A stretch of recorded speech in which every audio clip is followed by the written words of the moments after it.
கர்த்தருடைய நாமம் மகிமைப்படுவதாக. இந்த நாளிலும் ஆண்டவர் உங்களை ஆசீர்வதிப்பாராக. தொடர்ந்து இந்த மாதம் முழுவதும் ஆண்டவருடைய வாக்குத்தத்தங்களை நாம் சிந்தித்து கொண்டே இருந்தோம். இந்த நாளிலும் கூட ஒரு தேவ மனிதனுடைய வாக்குத்தத்தமான அல்லது அவர் தேவனை சுதந்திரித்து கொண்ட அந்த வார்த்தையை இந்த மாதத்துடைய கடைசி நாளில் நம்ம சிந்திக்க இருக்கிறோம். யாவருக்கு தெரிந்த ஒரு வேத பகுதி 23ஆம் சங்கீதம் 1வது வசனம்.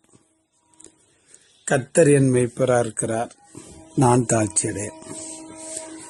இது அற்புதமான ஒரு வசனம். வாக்குத்தத்தமாக கூட நாம் அதை சுதந்திரித்துக் கொள்ளலாம்.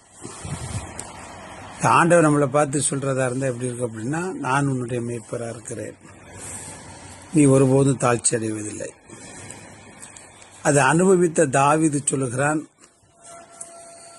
கர்த்தர் என் மேய்ப்பரா இருக்கிறார், நான் தாழ்ச்சி அடையேன். அப்ப இது எல்லாருமே சொல்லக்கூடிய ஒரு அற்புதமான வாக்குத்தத்தம். இது அனுதின கண்மொழித்த நிகழ்ச்சியை கேட்டுக்கொண்டிருக்கிற அருமையான தேவனுடைய பிள்ளைகளை உடையதே கலங்காதிருப்பதாக. எல்லா சூழ்நிலைகளிலும் தேவன் நமக்கு போதுமானவராகவே இருக்கிறார். அவர் நமக்கு மேய்ப்பர். ஒரு மேய்ப்பனுடைய அனுபவம் என்ன அப்படின்னா, இயேசுவே மேய்ப்பனாய் வந்து சொன்னார். மேய்ப்பன் தன் ஆடுகளுக்காக ஜீவனை கொடுக்கிறார்.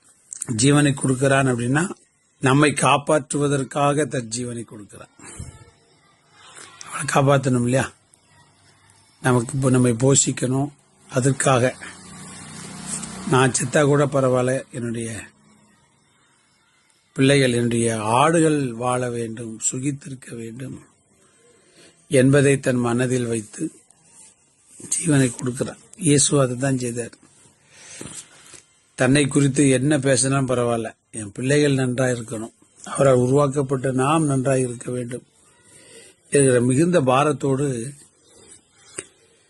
அவமானம் வரும், நிந்தை வரும், பிரச்சனை வரும், போராட்டம் வரும், தாங்க முடியாத சூழ்நிலைகள் எல்லாம் அவர் அறிந்திருந்தே தன்னை கொடுத்தார்.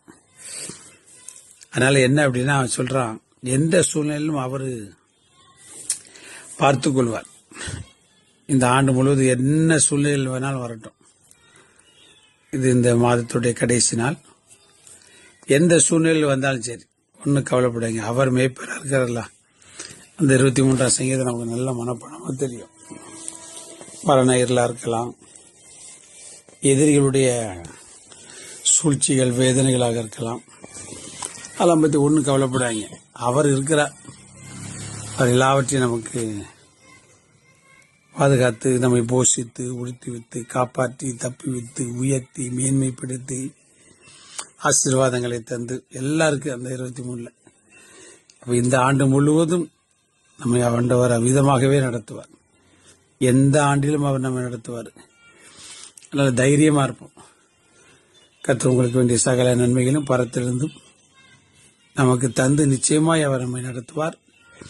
உடைய இருதயம் கலங்காதிருப்பதாக. என் மேய்ப்பரா இருக்கிறார், கர்த்தர் என் மேய்ப்பரா இருக்கிறார், இயேசு என் மேய்ப்பரா இருக்கிறார் சொல்லிக்கிட்டே இருங்க. உலகம் தராத ஒரு தைரியமும் சமாதானமும் எதிர்காலத்தை குறித்த நம்பிக்கையும் இந்த வசனம் நமக்கு கண்டிப்பாக தரும்.